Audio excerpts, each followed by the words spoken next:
from House of Ilona, the women's clergy brand, and just wanting to share a little about how we've had to pivot during this lockdown season.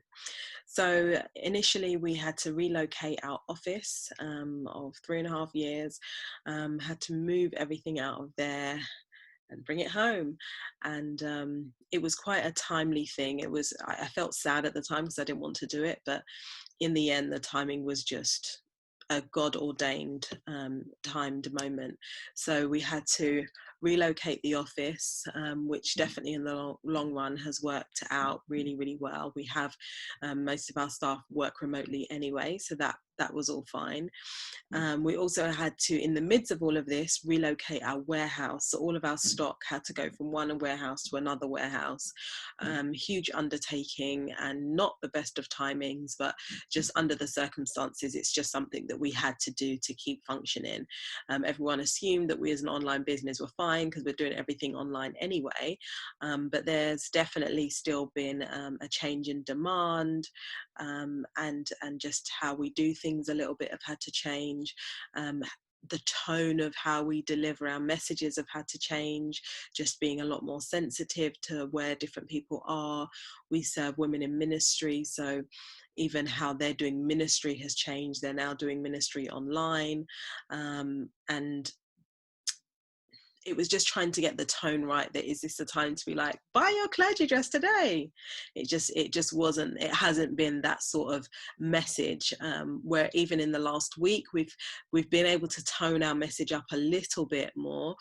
We had one ministry friend of mine who conducted his first wedding online, and so then that opened things up for that kind of level of conversation. But it's definitely been more on the lines of a lot of grief, and encouraging the encourager is what we've been doing. So the women in ministry that are pouring out and giving strength and hope and courage to other people, we've been trying to be that to them. The other thing is grief, and individuals, maybe our clients or their congregants, dealing with grief, but in a way where they can't actually be with family and hug family and friends in this difficult time as well. Funerals, not being able to attend funerals or attending online, and just being very different to what we've been used to. So really trying to be that support. We always say helping women look good on the outside is our business, but helping them feel good on the inside is our heart. And that heart part of the mission statement has overtaken the clothing side. We've really been trying to pour into them and just be that lifeline, be that support for some of them if that's what they need during this time. And we're now teachers. So myself and my husband, we have 2 children, 10 and 7, and we're homeschooling. And so that in itself has had its challenges. So the first week I was very much like, okay, let's see what the teachers are saying, let's knuckle down, let's get our routine in place. And homeschooling that first week was amazing, and business was abysmal. Because I just wasn't focusing on the business at all. I just put all my energy into the girls.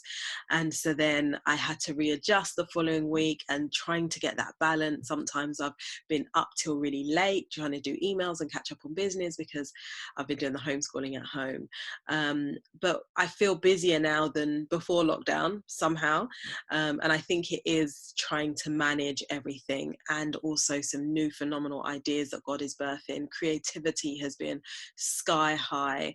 It's been really, really great. Lots of products that I'm developing from my book, Finding Divine Flow, developing lots of products out of that, and working on a podcast that I'm going to launch next month, and recording shows and just different inspiration and different things that have been going on in this season. We also started a magazine. We started this back in November, but this has been probably one of our best selling products. So again, it's just worked out really well. We've got an online version and we've got a physical version. It's called Ordained Magazine, for our clients, by our clients. We've also started a membership, and so there's lots of different creatives, different elements that are coming out of this season. And so we've been pivoting. I feel like God has already started to pivot us, even though I didn't realize that this time was coming up. And my final point is this is our second magazine, our second issue of Ordained Magazine. It's a quarterly magazine. And when we were putting this magazine together in December, January, and calling for articles in January. They were submitted in February. We put the magazine together, and it was all about navigating new seasons. And the women in ministry had prayed over and pulled together phenomenal articles all about navigating new seasons. None of us knew that we would all be navigating this new season. And so again, I just feel like that's just God being ahead of this whole curve. This has not taken God by surprise at all. And I just love how he's just been moving even in the midst of all of the hard parts of this season. I can definitely see his hand and feel his guidance leading up to and in and throughout this whole season. So I hope somebody is encouraged by what we've had to share. We've definitely been through a lot of change, but I can definitely see God's handprint all over it. And I know that he's in control and using this time of lockdown to be very strategic and prepare for what the new world looks like as much as we can. And so really like pulling up on skills and different things that I've wanted to learn and different things I've wanted to train in, just making the best use of my time as possible. And I really believe we're going to come out of this stronger. All the best. God bless you. Bye-bye.